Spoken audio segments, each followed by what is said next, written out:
And now, I would like to introduce you to the host of our next segment, John Williams from American Guest. He will be speaking with two wonderful planner panels this afternoon. Good afternoon, and live from New York, this is John Williams with American Guest. Today, I'm pleased to be moderating a prestigious panel of suppliers and planners from across the United States. On behalf of American Guest and the other sponsors, welcome. In our first discussion today, we are speaking live with the planner panel. It's nice to see you all again, while virtually. Let us get started. The National Retail Federation, commonly called the NRF, is the world's largest retail trade association. They advocate for the retail market through strong representation, year-round education, and impactful programs. Joining us today is Susan Newman, Senior Vice President of Conferences. The events and programs that she and her team plan are at the core of innovative development. Welcome, Susan. My first question for you today is, with all that in mind, can you tell us how things will change in terms of your scheduled conferences, especially in the next 6 to 9 months? Yeah, as the voice of retail, we quickly recognized the importance of becoming more visible during this time of crisis, not less. We had 4 summer events that were either moved to a virtual format or rescheduled. But most importantly, we've continued to create new content to address retailers' concerns, allow them to learn from each other, or use as a resource to propel their business. Have you shifted your meetings to later this year or even to 2021? We shifted our smaller events, but the big question revolves around our annual convention, which takes place every January in New York. We had an expected 40,000 plus attendees this upcoming January. So I'm working through a variety of potential new formats that will hopefully enable the event to stay in person, which of course is our hope. Yeah, I think that's what we all hope. We all need that connection to everyone. What do you think is going to drive your efforts to inspire and excite your members? Well, we're working harder than ever to stay engaged with our members and to be sure that we're addressing their needs, talking to them to understand their challenges, what's top of mind, what keeps them up at night. This insight has inspired a series of new offerings that have become available either daily, weekly, or monthly, depending on the product itself. I think now's the time for us to show the value of these partnerships and the value of their membership. So creating new sponsorship packages, new virtual events, or any other ideas that sponsors actually come to us with. We love brainstorming through the art of the possible and thinking out of the box with them. I like that. It's in the spirit of collaboration. All great things will come from this event. Is there something that the hotels, venues, or maybe some food and beverage suppliers should do or can do to gain back some of your business? I don't think it's about, honestly, like gaining back our business. Truly, they've never lost our business. I think what we need from them now more than ever is to help us think through how we reassure our attendees that they're safe at our events, because that's the number one question that I'm getting on a very regular basis. Having clear information about what each provider is going to be doing at their prospective venue or offering is going to be a huge help. Examples of what I think our vendors should be thinking about, honestly, first and foremost, for convention centers, hotels, and other providers, is how we can partner with our contracts for a win-win. I think given where we are right now, terms need to be reviewed and revised. Room block flexibility needs to be, at the forefront of our minds. Attrition needs to be eliminated or reduced. Guarantees waived. There's a lot of new pressure on all of our budgets, and I think being able to really nail that kind of information down is huge. But if we back up just a little bit, there's the attendee journey that we need to think about from our attendees' perspective, from the moment they arrive at our city to the moment they leave the city and our event. So if we think about hotels, we've heard a lot in the news about what hotels are doing to keep our attendees safe with the thermometer testing when they arrive and the cleaning of the rooms, et cetera. And the trade show organizer, we have to think about that in the convention center as well. So Right. There are no clear guidelines right now or expectations. It sounds like the centers are leaving it a little bit up to us at the moment. So help talking through Yeah. that and understanding what we're working with would be helpful. Registration, we know we have to be contactless right now. Lead retrieval, badge scanning is going to be Yeah. I think there's going to impossible be in a the way lot that it of, was done before.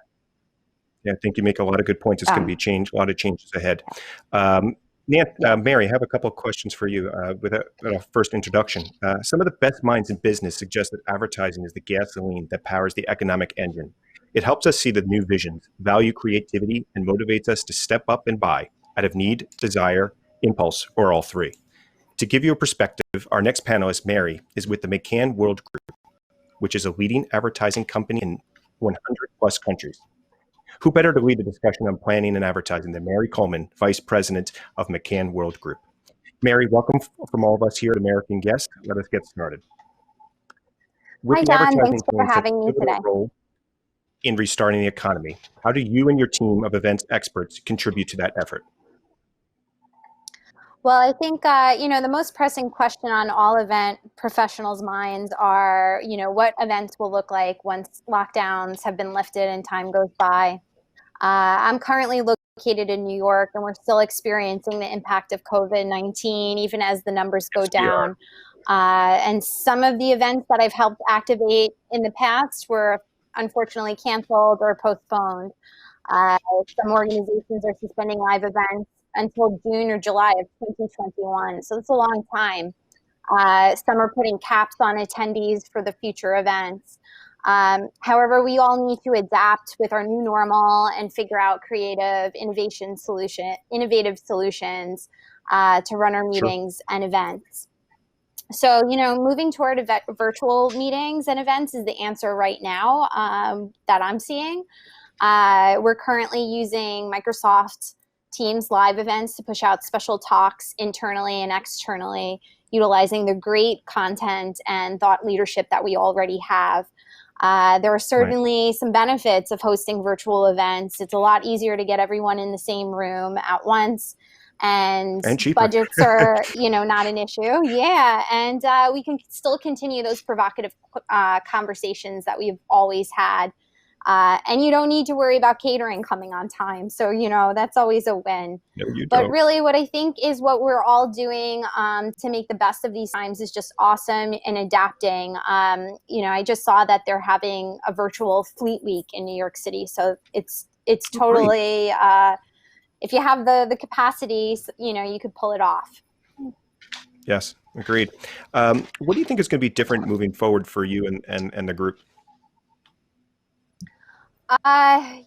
It's just thinking of, like Susan was saying, thinking of safety, the comfort level of attendees, and really, just moving forward, maybe talking about next steps instead of being stuck in, the COVID conversations, what's next, and Right. really it's just, thinking about all those things, that everyone's thinking about and that, we're all experiencing this together.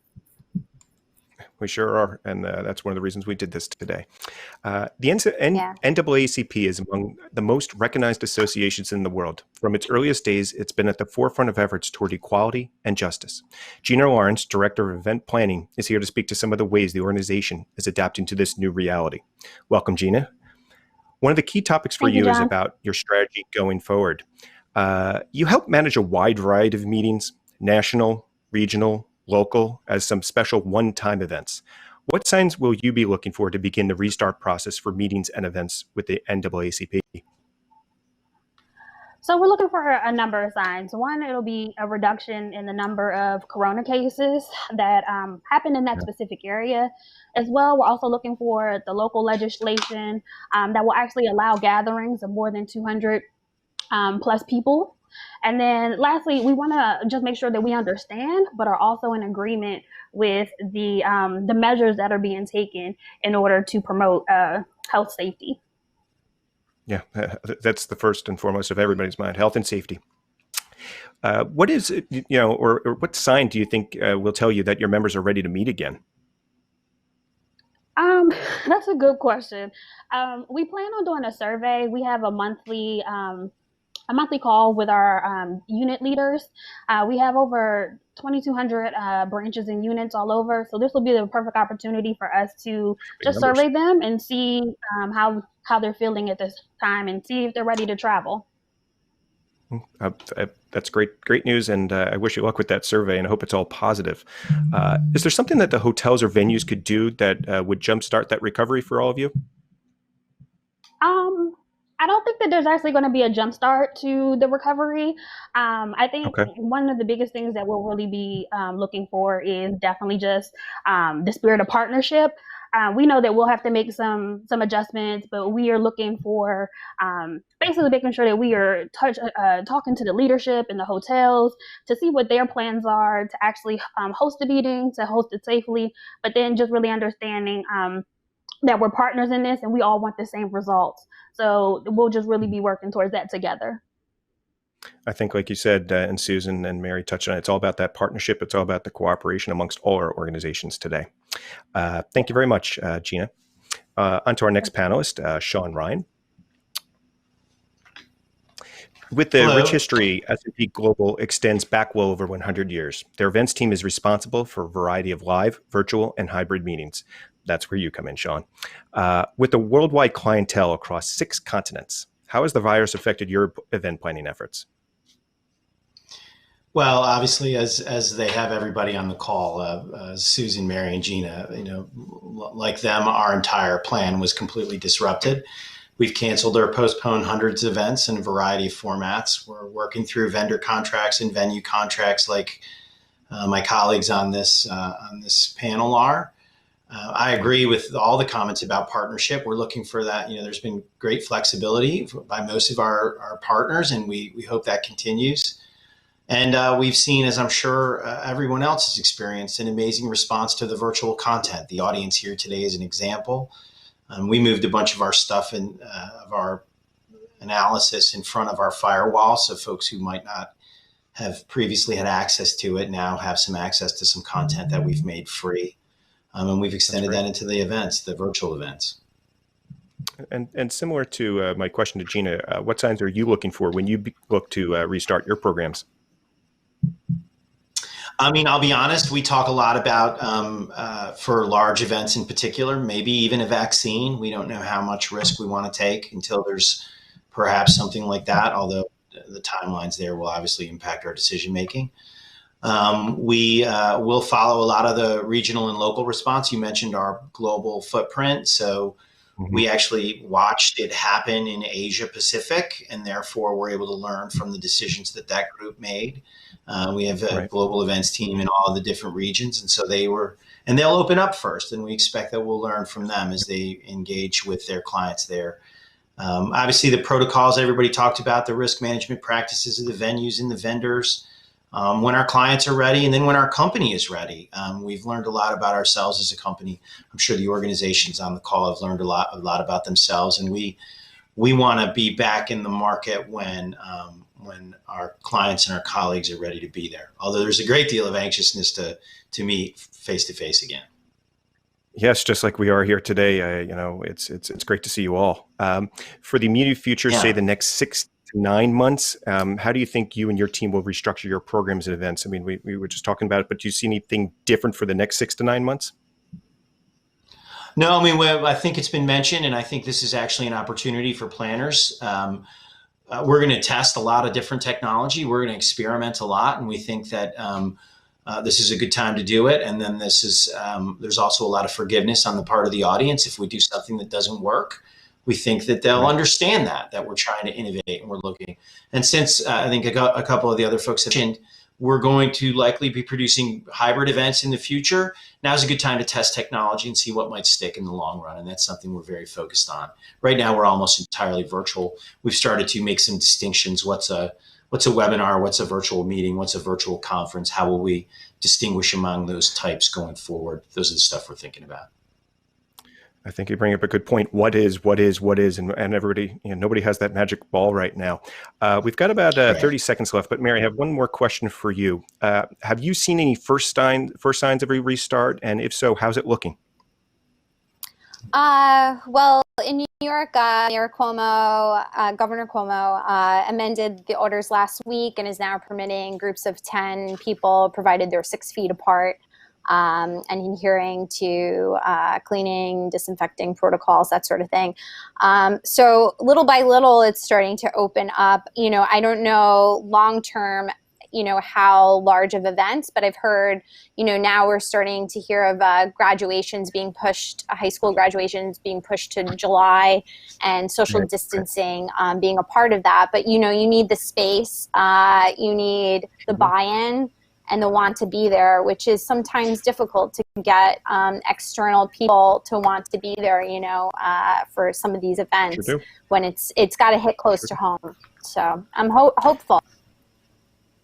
Well, I'd like to say thank you to Susan, Mary, Gina, and Sean, everyone here today. Now back to you, Tara.